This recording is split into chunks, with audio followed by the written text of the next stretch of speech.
السلام علیکم ناظرین، آپ دیکھ رہے ہیں تطویر میڈیا. میں ہوں فریال گل عباسی. ناظرین، آج ہمارے ساتھ جو مہمان موجود ہیں راولپنڈی ڈیولپمنٹ اتھارٹی کے سابق چیئرمین اور پاکستان تحریک انصاف کے ایم پی اے جناب عارف عباسی صاحب. ان سے ہم مختلف پہلوؤں پر بات کریں گے. ہم ان سے پوچھیں گے کہ اس وقت موجودہ صورتحال میں پاکستان تحریک انصاف کو کن کن چیلنجز کا سامنا ہے اور پاکستان تحریک انصاف کی کیا اسٹریٹجی آنے والے دنوں کے لیے، وہ ان چیلنجز کا سامنا کرنے کے لیے انہوں نے کیا حکمت عملی بنائی ہے. So welcome to the programme sir. Thank you for your time. اچھا سر، سب سے پہلے میرا آپ سے سوال یہ ہے کہ عمران خان صاحب پہ الزامات لگتے ہیں کہ وہ پیرا شوٹرز کو اور وہ ان لوگوں کو جو میرٹ پہ نہیں ہوتے ان کو پارٹی میں جو ہے وہ آگے لے کر آتے ہیں، جبکہ آپ راولپنڈی ڈیولپمنٹ اتھارٹی کے چیئرمین ایکس چیئرمین رہے. سو اس بارے میں آپ کیا کہنا چاہیں گے؟ کیا نظریاتی کارکن کو جگہ ملتی ہے یا نہیں؟ نہیں، دیکھیں، اس میں سیاست ہے. اس میں آپ 2+2=4 کے فارمولے پہ نہیں چل سکتے. آپ کو کہیں نہ کہیں حالات کے مطابق فیصلے کرنے پڑتے ہیں.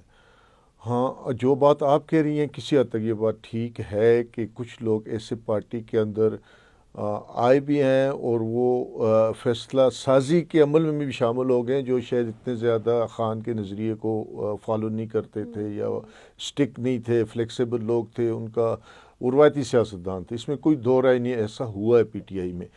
لیکن وقت کے ساتھ ساتھ لوگ پہچانے جاتے ہیں. آپ دیکھیں، ایک وقت تھا جہانگیر ترین صاحب پارٹی کے کرتا دھرتا تھے، فیصلہ سازی ساری میں شامل، بلکہ ان کے فیصلے تسلیم کیے جاتے تھے. لیکن جب خان صاحب کو اللہ تبارک و تعالیٰ نے ذمہ داری دی، وزیر اعظم بنے، تو لوگ ایکسپوز ہوتے چلے گئے. اور پھر جو لوگ جس مشن پہ یا جو توقعات لے کے اس پارٹی میں آئے تھے، انویسٹ کیا تھا، جب ان کی توقعات پوری نہیں ہوئی تو پھر وہ چھوڑ بھی گئے. تو اس میں دو رائے نہیں ہے کہ ایسا وقت تھا کہ پارٹی میں ایسے لوگ انفارچونیٹ آ گئے تھے کہ جنہوں نے پارٹی کو بھی نقصان پہنچایا اور خان صاحب کی نظریے کو بھی نقصان پہنچایا اور پی ٹی آئی کی سیاست بھی کمزور ہوئی. لیکن اللہ تبارک و تعالیٰ بڑے غفور الرحیم ہیں. انہوں نے خان صاحب کو چنا ہے شاید اس ملک کی تقدیر بدلنے کے لیے. تو ایسا وقت آ گیا کہ ہم خود پریشان تھے پاپولیرٹی کی وجہ سے، کچھ فیصلوں کی وجہ سے جو خان صاحب سے کرائے جا رہے تھے، انہیں ایک مافیا جو پارٹی کے اندر آ گیا تھا. لیکن پھر اللہ پاک نے ایک اپارچونیٹی دی. پھر رجیم چینج آ گیا. رجیم چینج نے بہت سارے لوگوں کو جہاں ایکسپوز کیا، وہاں اللہ تبارک و تعالیٰ نے خان صاحب کو ایک نئی سیاسی زندگی دی.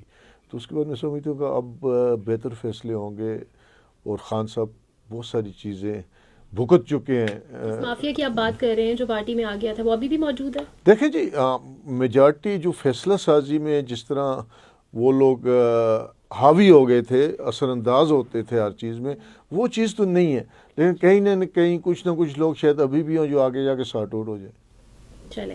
اچھا، میں آپ سے یہ جاننا چاہوں گی کہ خان صاحب کی ایسی کون سی آپ کو لگتا ہے غلطیاں تھیں جس کی وجہ سے خان صاحب اور اسٹیبلشمنٹ میں بڑا اچھا تعلق چل رہا تھا، لیکن وہ جو ایک پیج تھا وہ پھٹ گیا، اور کہاں سے جو ہے وہ معاملات خراب ہونا شروع ہوئے؟ نہیں، غلطیاں نہیں تھیں. اصل میں دیکھیں، پاکستان گورن ہوتا ہے آئین پاکستان کے ذریعے. اس میں گورنمنٹ اور ریاست دو علیحدہ چیزیں ہیں. ریاست اور ریاستی اداروں کا کام ہے کہ under the umbrella of the constitution اپنی ذمہ داریاں ادا کرنا. اور جو گورنمنٹ ہوتی ہے وہ مینڈیٹ عوام کے سے لے کے آتی ہے، اور اس کا کام ہوتا ہے کہ اپنے جو اس نے وعدے کیا عوام سے وہ پورے کرنا. تو اس میں ایک پیج کا تو سوال ہی نہیں پیدا ہوتا. یہ تو ایک بنایا گیا ہے یا نظر آ رہا تھا. لیکن جہاں بھی ریاستی ادارے آئین سے ہٹنے کی کوشش کریں یا گورنمنٹ ان کو آئین سے ہٹانے کی کوشش کرے، وہاں بدمزگیاں پیدا ہوتی ہیں. پھر یہاں کچھ سازشی عناصر، آپ کو پتہ ہے کہ ہمارے ملک کی سیاست میں انٹرنیشنل جو قوتیں ہیں وہ بڑی اثر انداز ہوتی ہیں. زمانے سے ہماری خارجہ پالیسی، ہماری معاشی پالیسی، اقتصادی پالیسیاں یہ انڈیپینڈنٹ نہیں بننے دی گئیں.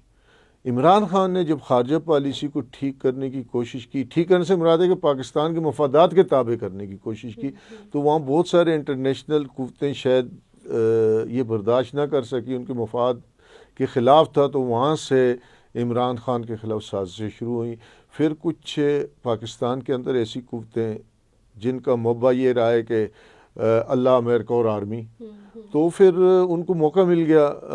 ابسولوٹلی ناٹ، جب خان صاحب نے کہا، کچھ پالیسیوں سے نظر آیا کہ خان صاحب صحیح سمت میں لے کے جانا چاہ رہے ہیں، تو پھر وہ لوگ اس سے اپنے جو ان کا سیاسی کعبہ ہے امریکہ، اس کی طرف بھاگے، اور وہاں سے جو سازش شروع ہوئی تو اس نے اس پاکستان کو بہت پیچھے کر دیا اور ہماری جو پالیسیاں تھیں ان کو ڈیمیج کیا. بیسیکلی نیشنل اور انٹرنیشنل پورا نیکسس اکٹھا ہو گیا. دیکھیں نا، میں آپ کو ایک بات بتاؤں کہ آپ صدر ایوب سے لے کے اب تک پاکستان کے وزیر خارجہ کون لگاتا ہے، کہاں سے لگتا ہے، پاکستان کی داخلہ پالیسیز کون مانیٹر کرتا ہے، پاکستان کی اقتصادی معاشی پالیسیاں کون بناتا ہے، کس کے تابع ہوتی ہے. اب آپ ریشیا سے تیل لینے کی کوشش کر رہے تھے، جب تک اجازت بھی نہیں ملی یہ نہیں گئے، خان تو چلا گیا تھا.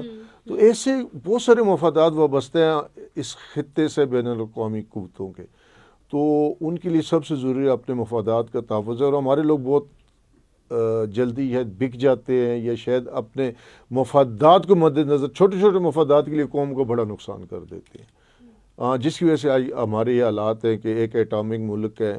ایک وقت ہم اسلامی دنیا کے لیڈر تھے، اب ہمیں پچھلی بھی کہیں جگہ نہیں مل رہی. تو یہ کہیں نہ کوئی غلطیاں ہوئی ہیں، کچھ ایسے لوگ آئے ہیں جنہوں نے اپنے مفادات کو ملک کے مفادات پہ ترجیح دی ہے، جس سے ہماری انٹرنیشنلی جو ہماری ویلیوز تھی، ہمارا ایک وزن تھا، وہ بھی کم ہوا، اقتصادی طور پہ بھی پیچھے گئے. میرا آپ سے یہ سوال ہے کہ جنرل باجوہ کو جو ایکسٹینشن دی گئی وہ خان صاحب کی غلطی نہیں تھی کیا؟ کیونکہ خان صاحب تو میرٹ کی بات کرتے ہیں، تو 3 سال کے بعد دوبارہ انہیں 3 سال کی ایکسٹینشن دینا، آپ کیا کہیں گے اس پہ؟ معروضی حالات شاید ایسے تھے. خان صاحب اس ٹائم تو غلطی نہیں نظر آ رہی تھی، لیکن اب خان صاحب خود کہہ رہے ہیں کہ ان سے غلطی ہوئی. لیکن جب آپ فیصلہ کر رہے ہوتے ہو اور آپ ایک ایسی 22 کروڑ کے، آپ کا فیصلہ 22 کروڑ لوگوں کی قسمت پہ اثر انداز ہوتا ہے، تو وہاں بہت ساری چیزیں آپ اپنی طبیعت کے، اپنی منشا کے خلاف بھی کرتے ہو. لیکن اس ٹائم جو سچویشن، جو سیناریو تھا وہ یہ تھا کہ افغانستان میں امریکن جا رہے تھے، کچھ انٹرنیشنل قوتیں اس وقت، اسپیشلی ہمارا پڑوسی، اگر آپ اس ٹائم میڈیا واچ کر رہے ہو انڈیا کا، تو وہ بڑا ایگریسولی ISI پہ حملہ ہو رہا تھا، ہمارے باقی اداروں پہ حملہ آور ہو رہا تھا. تو اس ٹائم خان صاحب نے یہ مناسب سمجھا کہ موجودہ سیاسی صورتحال اور جغرافیائی صورتحال، انٹرنیشنل پولیٹکس کو دیکھتے ہوئے کہ اگر کنٹینیوٹی ہو جاتی ہے باجوہ صاحب کی، تو شاید وہ ملک کے مفاد میں ہو. انہوں نے انتہائی ایمانداری سے اور ایک دردمند پاکستانی کی طرح، ایک محب الوطن وزیر اعظم کی طرح، اس نے وہی فیصلے کیے جو نظر آ رہا تھا کہ پاکستان کے مفاد میں. وہاں کوئی سیاسی مفاد کسی طرح کا خان صاحب کو وابستہ نہیں تھا اس ایکسٹینشن. اچھا، میرا آپ سے آخری سوال یہ ہے کہ ابھی جو موجودہ خان صاحب کا جو اعلان ہے جو انہوں نے فیض آباد میں کیا 26 تاریخ کو، اس میں انہوں نے اسمبلیاں تحلیل کرنے کی بات کی. جیسے ہی اس کیمپ سے اسمبلیاں تحلیل کرنے کی بات ہوئی، دوسرے کیمپ سے گورنر راج کی آوازیں آنے لگ گئی. سو ابھی جنرل عاصم منیر کی اپوائنٹمنٹ ہو گئی. اس ساری سچویشن کو آپ کیسے دیکھتے ہیں اور آپ کی ابھی موجودہ چیف آف آرمی اسٹاف سے کیا توقعات ہیں؟ دیکھیں جی، موجودہ chief of army staff obviously merit پہ لگے ہیں اور وہ سینئر موسٹ تھے. تو ہم تو یہی سمجھتے ہیں کہ میں نے پہلے کہا ریاست اور گورنمنٹ میں فرق ہوتے ہیں، اور ریاستی ادارے ریاست کے تابع ہوتے ہیں، ان کے آگے وہ کانسٹیٹیوشن کو فالو کرتے ہیں اور گورنمنٹ کو اوبے کرتے ہیں. تو ہم تو یہ سمجھتے ہیں کہ انشاءاللہ تعالی فوج اپنا جو اس کا کانسٹیٹیوشن رول ہے، سرحدوں کا دفاع اور باقی قوم کے جہاں بھی ان کو ضرورت پڑے قوم کے لیے آگے بڑھنا، وہ کریں گے. اور سیاست میں وہ خود اعلان کر چکے ہیں کہ ان کا عمل دخل ختم ہو گیا. ہم یہی توقع رکھتے ہیں کہ انشاءاللہ تعالی فوج سیاست میں عمل دخل اب مزید نہیں کرے گی. بہت شکریہ سر آپ کے وقت کا. اگلی بار ملتے ہیں ایک نئے مہمان کے ساتھ. آپ کے فیڈ بیک کا انتظار رہے گا. تب تک کے لیے اللہ نگہبان.